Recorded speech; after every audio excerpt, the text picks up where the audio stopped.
Alkisah, Pemuda Miskin dan Rahasia Pohon Tua.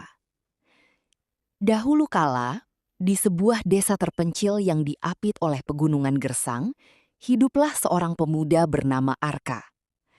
Arka adalah yatim piatu yang hanya memiliki sebuah gubuk reyot dengan atap bocor dan sepetak tanah yang kering kerontang. Sehari-hari, ia menyambung hidup dengan mencari kayu bakar di hutan untuk ditukarkan dengan segenggam beras di pasar.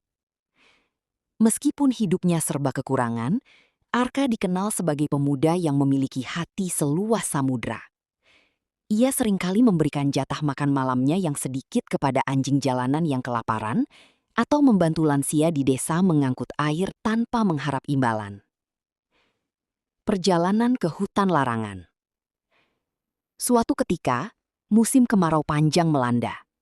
Kayu bakar di pinggiran hutan habis dipetik warga. Demi mendapatkan kayu, Arka terpaksa berjalan jauh lebih dalam, hingga masuk ke bagian hutan yang dianggap keramat, yang dikenal sebagai hutan larangan. Di tengah lebatnya pepohonan, Arka menemukan seekor rusa kecil yang kakinya terjepit di antara akar pohon besar yang melilit. Bukannya takut akan mitos hutan tersebut, Arka justru merasa iba. "Tenanglah teman kecil, aku tidak akan menyakitimu," bisik Arka lembut. Dengan sisa tenaga yang ia miliki, Arka mengungkit akar kayu bakar itu berat itu. Tangannya terluka dan berdarah, namun ia berhasil membebaskan si rusa. Anehnya, setelah bebas, rusa itu tidak lari. Ia justru mengangguk 3 kali, seolah memberi penghormatan, lalu melompat masuk ke dalam sebuah rongga di pohon raksasa. Keberuntungan yang tak terduga. Karena penasaran, Arka mengikuti rusa tersebut masuk ke dalam rongga pohon. Di dalamnya, ia tidak menemukan kegelapan, melainkan sebuah lorong yang bercahaya keemasan. Di ujung lorong, terdapat sebuah taman yang sangat indah, dengan air terjun yang mengalirkan air sebening kristal. Di tepi air terjun itu, duduklah seorang lelaki tua berjanggut putih panjang yang tampak sangat bijak. "Arka," sapa lelaki tua itu, meskipun Arka merasa belum pernah bertemu dengannya. "Kebaikan hatimu telah melampaui rasa takutmu. Kau telah menyelamatkan anak angkatku, sang rusa penjaga," ucap lelaki tua itu. Lelaki tua itu kemudian memberikan sebuah kantong kain kecil yang tampak lusuh. "Bawalah ini pulang. Jangan kau buka sebelum kau sampai di gubukmu. Gunakan isinya dengan bijaksana, karena keberuntungan adalah ujian bagi karakter seseorang." Isu di balik kantong lusuh. Arka pulang dengan hati berdebar.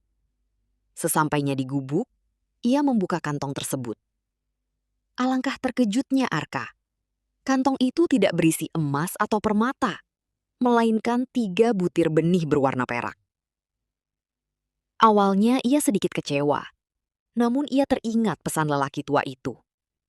Ia segera menanam benih tersebut di tanah kering di samping gubuknya. Ajaib! Hanya dalam semalam, benih itu tumbuh menjadi 3 pohon yang luar biasa.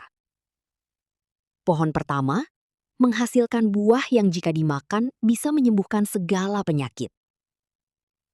Pohon kedua menghasilkan daun yang bisa berubah menjadi kain sutra halus saat dipetik. Pohon ketiga mengalirkan air jernih dari akarnya, membuat tanah gersang di sekitarnya menjadi subur kembali.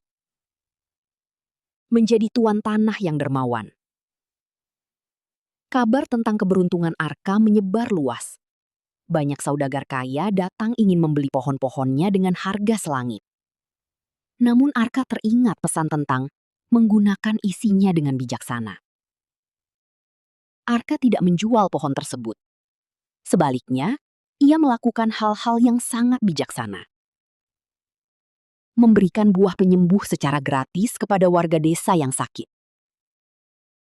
Mengajari para janda dan pemuda miskin cara mengolah daun sutra agar mereka memiliki pekerjaan. Mengalirkan air dari pohon ketiga ke ladang-ladang milik warga yang kekeringan. Bertahun-tahun berlalu, desa yang dulunya miskin dan gersang berubah menjadi desa paling makmur di negeri itu. Arka, yang dulu hanya seorang pencari kayu bakar, kini dihormati sebagai pemimpin desa. Keberuntungan Arka bukanlah pada kekayaan yang ia miliki, melainkan pada kebahagiaan yang ia ciptakan untuk orang banyak. Ia membuktikan bahwa kemiskinan harta tidak boleh membuat seseorang miskin hati, karena harta yang sesungguhnya adalah kebaikan yang kita tanam.